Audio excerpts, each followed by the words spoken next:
Good morning. I hope everybody that listens is keeping well. This one is going to be about a film that I've watched a while back. Might have been some 20 years ago, I'm not sure. Between 15 20 years ago. It is called Revolver.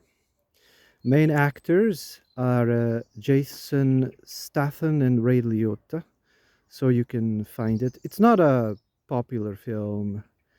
I think it went straight to DVD after extensive cuttings. I think they had to alter it somehow. Kind of reminds me of Stanley Kubrick films. Anyway, 20 years ago, that film was very impressive to me. I really liked it. It was very deep. But nowadays, I think it has a different meaning. After all, we are always changing, right? We are always changing. Our ideas, opinions, our thoughts are constantly changing. And now the film has acquired a whole different meaning. So I wanted to express it. So, Revolver is a story of Mr. Green and Mr. Gold. Throughout most of the film, you will be seeing Mr. Gold. And Mr. Green will only appear in that famous scene of the elevator. If you Google these things, you will know what I'm talking about. You see, Mr. Gold is everywhere. Mr. Gold is analogy for the ego, the persona, the personality, the carefully crafted personality. It is that one that is not the self. But Mr. Gold has convinced the whole world that he is you. All right. And this film is the journey of Jake, Mr. Green, like a hero's journey. And within this journey, he has the help of three wizards. These three wizards are movers at will.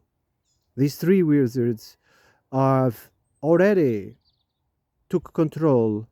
These three wizards already dominated Mr. Gold. So Mr. Gold doesn't see them, doesn't have any power over them.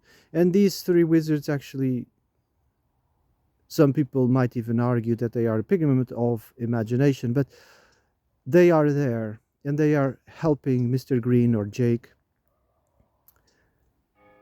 get rid of Mr. Gold.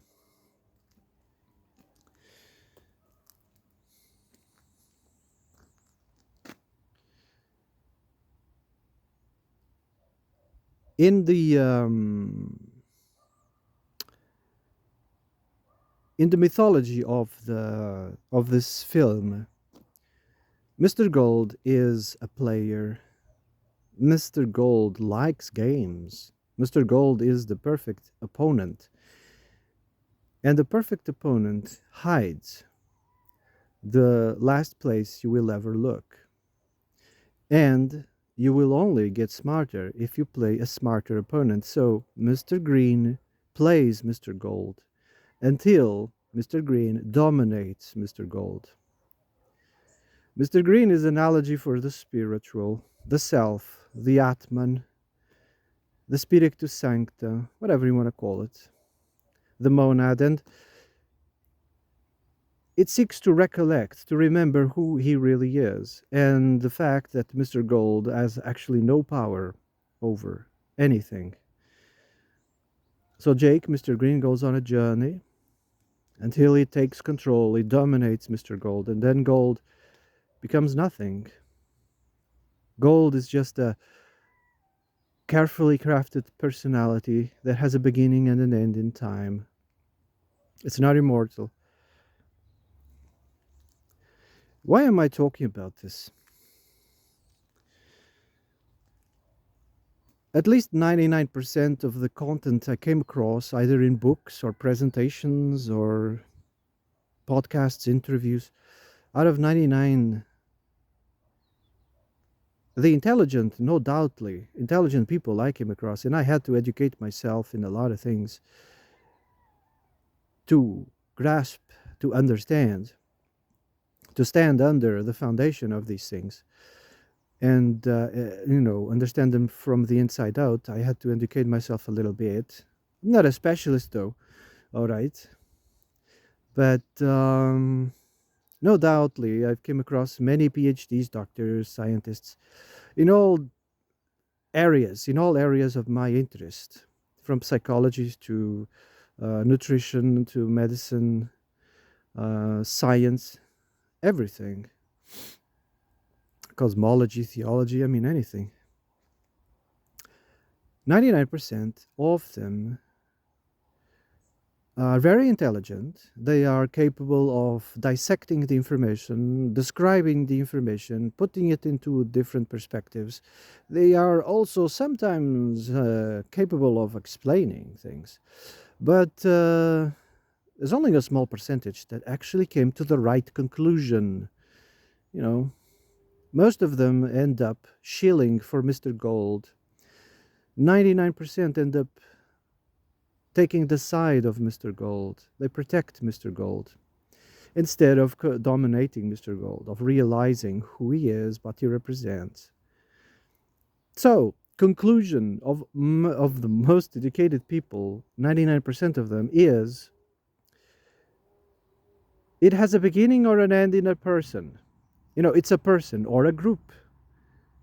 The problem, the issue, the cause, for them, it's a person or a group or an entity, might be natural or supernatural, sometimes imaginary. It might be secret weapons or secret, species or interdimensional travelers or space creatures or people living inside the earth, or it is an organization with funny handshakes, yes, or a funny religion that think themselves as the special ones. They always blame everything except one thing, Mr. Gold. They never blame Mr. Gold. They blame everything except Mr. Gold. Mr. Gold is the ego. It is this carefully crafted person that has convinced the whole world that he is you. This is what in metaphysics we call the inherent ignorance. Yes, ignorance. 99% of everybody is ignorant. They are capable of processing, of thinking deeply, but they are unable to think clearly. It's almost like a blind spot. It's almost like cognitive dissonance. They just can't go there and blame Mr. Gold. Metaphysics, this is ignorance, and we inherit ignorance every time we are born in this world. Every time we are reborn, you inherit ignorance. There is a way of not inheriting ignorance, and by that way you will become one with the Spirit, and you will become a mover at will. You will move through the worlds at will. You will not be bound by Mr. Gold. You'll be bound by anything. At some point, you might return to the world of Mr. Gold out of your own will. Why? To bring information, to awaken those who are willing to listen. It is not an easy task. For Mr. Gold is very powerful in this world, very powerful. And he's carefully convinced 99% of the world that he is you. So I think this will make sense if you watch some clips of the film, The Revolver, or watch the whole thing. It's a nice film. To me, it's a nice analogy. How the self dominated the ego, the process. And the famous scene of the elevator. The ego, Mr. Gold, points a weapon towards Mr. Green and says, fear me. And he completely ignores him because Mr. Green is the self, is the true self. He's the Atman, the mover at will. Okay, have a nice day.